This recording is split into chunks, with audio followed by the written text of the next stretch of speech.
Coming out.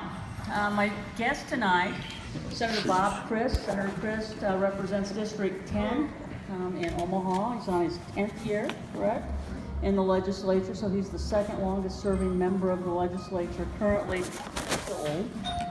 Very old. currently sitting in the legislature. For those of you, how many of you have never been to one of the political brews before? Oh, a lot. Great. Okay, so let me tell you a little bit about how this all started.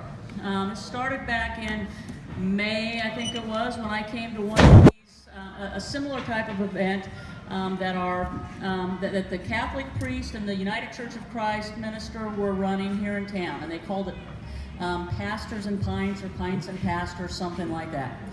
And it was an interesting event. The question of the night that they were talking about was whether the Reformation was a bad idea. So you have a Protestant and a priest talking about whether the Reformation was a bad idea. So that was kind of fun. So Tom Sorensen and I were talking about this, and kind of bemoaning the fact that two people of diverse theological backgrounds could get together and talk about something like this, but political people couldn't. And I said, well, maybe we could try. So we decided to give it a try in July. It worked well, and it kind of caught on. And so we've done it every month since then. We'll see about February, because we have some hearings scheduled that may preclude February, so we may have to take February off. However, thank you all for coming. We will continue on for as long as we can on this. So, Senator Krist, you want to tell folks a little bit about yourself, your background, that sort of thing? Sure. Born in Omaha, and then educated. I was at Crete Prep in high school, and too small to play Nebraska football, so I went off to play football in the Northland. I went to the University of St. Thomas and played football up there.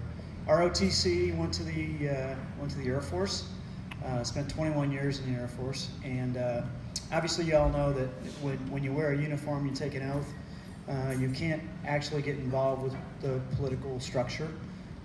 So when I retired, started volunteering and getting into different things, and I was fortunate enough to be in a position that I put a resume in, and I was appointed to the legislature in 2009 by Governor Heineman. Shortly after that, Governor Heineman didn't like me anymore, so he wouldn't support me for re-election. But I ran for my first term on my own, was elected by 55 votes. And I love to tell kids when I go into a gymnasium and talk to them, or any group, the 55 of you over here are the reason that I'm still around. So if you don't think your vote counts, it does. Then the next time I was not contested at all, so unopposed. That's a great way to be in politics, unopposed. And so I've spent 2 of my own terms and half of my predecessor's term. It'll add up to 10 years in the legislature. I thought when I walked in the door I had all the answers. Wrong. You have to listen, you have to understand, you have to actually engage with citizens and find out what the issues are. Became involved with juvenile justice. We've done some great things in juvenile justice, I think, over the 10 years that I've been here. We now have the YRTC, the youth correctional facilities at YRTC Kearney and Geneva are exactly at about 50% of where they were 4 years ago. So think about that. 400 kids in Kearney 4 years ago, down to less than 200 as an average population. The way we've done that is to be involved with a system that the Annie Casey Foundation gives us metrics-based information, and we make those decisions, and we try to get those kids on diversions, get them out of the correction system in general. And I think it's worked. It has worked very, very well. We continue to make strides that way. I was the co-chair of JDAI until just a few months ago, but I'm one of those people that realizes that when I came into the legislature, I had some great mentoring, some people who had been there for a long time. I was one of the first people that came in after term limits were put into effect. So I still had people that understood what it was to be a nonpartisan representative of the state of Nebraska, and this great tradition that was started years and years ago, and I'm proud to be part of that.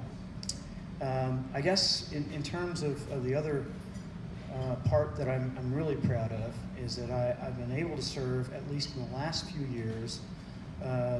This lady has been amazing in terms of her leadership, and also, if you understand anything about her past, she used to be a Republican, I used to be a Republican, but we saw the light at some point. And I'm not speaking poorly of either Democrats or Republicans, but I think that in the situation we're in this country, we really need to look at nonpartisan behavior and structuring ourselves so that we're making decisions for in the best interest of the constituents that we represent. And if we have that party boss or that party line that's driving us in one direction or another, we need to take a deep breath and do the right thing. And that right thing, as I've described to many of my young colleagues, is you've got to look yourself in the mirror the next morning, and you have to make sure that those things, those decisions that you have made are the right decisions, not just for you, not just for a party, not just for a particular interest, but for 1.9 million people across the state of Nebraska. Mm-hmm. So we've got some tough years ahead. I think we have, in some ways, come through some very tough times in terms of the cyclical recession, depression, however you want to term it. But I think that we solidly need to look at some foundational issues that can change our tax structure across the state. So, is that enough? That's enough. Okay, thank you. There's nothing left She to talk said, about. shut up. You're going to have the same trouble in committee, trying to get people to be okay, so for those who might have some questions for us at some point, we'll go for a little while, and there are some pads and pens on these two tables, one there and one over there. Go ahead and write it on a sheet of paper, and then Russ will pick them up periodically and bring them up to me, but write them big, and because that's why we got rid of the cards, because I was having trouble reading. So let's talk a little bit about some of you talked about the juvenile justice stuff. Let's talk a little bit about some of the committees that you've served on. I know you've been on a lot of different of the standing committees, judiciary, and what are you on now? Ag? No. They moved me to the Ag Committee and back to General Affairs. When I first came in, I was on General Affairs, Urban Affairs, and the Department of Health and Human Services. We have a dedicated committee that is Health and Human Services Committee. And then as I migrated towards, I was the chair of the Executive Committee. I kind of backed off from the Urban and General Affairs. Each one of these standing committees has a jurisdiction where they take care of different issues, different parts of our government in terms of representation. But I was privileged enough the last 5 years actually, to be on the Judiciary Committee, which of course you are the chair. Judiciary is a unique committee in the fact that almost everything that we do, if it has a consequence in terms of some kind of additional additional penalty, has to go through the Judiciary Committee. And most things that have to do with the way we do business legally in terms of what the Attorney General and what the state would do has to go through the Judiciary Committee. That is probably one of the more challenging committees I've been on, and we were talking earlier, I think we're up to how many Well, bills? we're going to be over 100. We're estimating almost 120. So just to give you a perspective, we're a 3-day committee. We meet at 1:30 in the afternoon, and we finish when we finish. And to have 100+ bills to hear in a short session, give you a perspective, there are committees that will only get 20 or 30 bills. to hear. General Affairs has 6, I believe, so far. Good perspective. That committee chair wants to hear everything in one day and move on. But we don't have that luxury in judiciary, and I, again, will sing the praises of Laura Epke, because her staff, which has 2 legal counsels, have to know the issues, and we rack and stack in terms of what we're going to hear. That's probably, in terms of what you see for your elected officials, particularly in the legislature, that's probably one of the most important things I think you should watch. What committees are they on, and are they present? Are they listening? Are they questioning what goes on? Because every bill that comes in our system is heard, and the public testimony is there within the committee process. It's a beautiful system, because the citizens get a chance to weigh in on those bills, and then the committee decides whether to put them onto the floor for debate. So to have citizens come in and testify from all over the state is probably my favorite part of serving. Absolutely.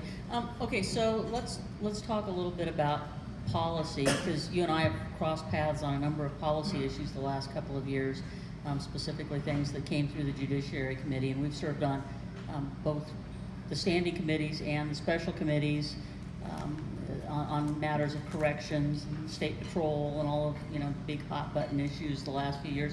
You've also done a lot of work in both juvenile justice and the health and human services arena, foster care review and that sort of stuff. So you want to talk a little bit about some of the big things that or the big accomplishments or regrets that you've got? Yeah, a few years ago, we realized the Department of Corrections had some real issues in terms of where we were. This, of course, was during the Heinemann administration. And we had a gentleman by the name of Nico Jenkins who told the corrections system that if he were released, he wanted to be referred to a mental health facility because he knew he had issues. Now, this is a guy who said, "Don't put me back out into the public because I will kill people." What our correction system did is they put him back out unsupervised, and he did. He killed 4 people. So the legislature, in its oversight function, which is a critical part of oversight of the function of the legislature, we do 3 things. We make laws, we appropriate money, and we apply an oversight to the entire state government system. So when this happened with Mr. Jenkins, a friend of mine, Senator Steve Lathrop and others, we formed the LR 424 committee, which is a special investigative committee looking at what happened. We subpoenaed everybody up to and including Governor Heinemann. And we peeled back that onion and found so many problems in corrections. We wrote a report and we said, here's the issues. Here are the issues. New administration rolls in. The Ricketts administration came in. We had the Council of State Governments come in, and they helped us in terms of structuring what corrections we needed to make to our Department of Corrections to move forward. That same Council of State Governments was in many other states, including California, Georgia, and others. Georgia followed the recommendations of the Council of State Governments almost to a T, and they are closing down corrections facilities in Georgia today. Closing them down. And we still have an overabundance and overcrowding situation because we've abandoned some of those things that the Council of State Governments told us to do. Fast forward, we now get into a point where LR 34 is involved, and you were involved with that. Again, a special investigative committee from the legislative oversight function, which again, as I said, is one of our 3 main functions. We found a group of things, and if you could catalog in the first report and the second report, you'd find so many redundancies. And still, there was a lack of attention paid to trying to solve those problems. Then last year I introduced LR 127, which was initially a special investigative committee, but it was reduced in function to an oversight committee. And I think you chaired that committee. I would have liked to have seen it then special investigative because it's a level above. That report, those three reports, 424, 34, and 127, are indicative of the kind of quality oversight that your legislature can provide, and they say the same things. I mean, honestly, the same things. We have to provide for fair wages for our corrections officers. We have to provide for a secure environment for them to be at. We have to reduce the overcrowding situation. I just met with a group of corrections officers 2 weeks ago.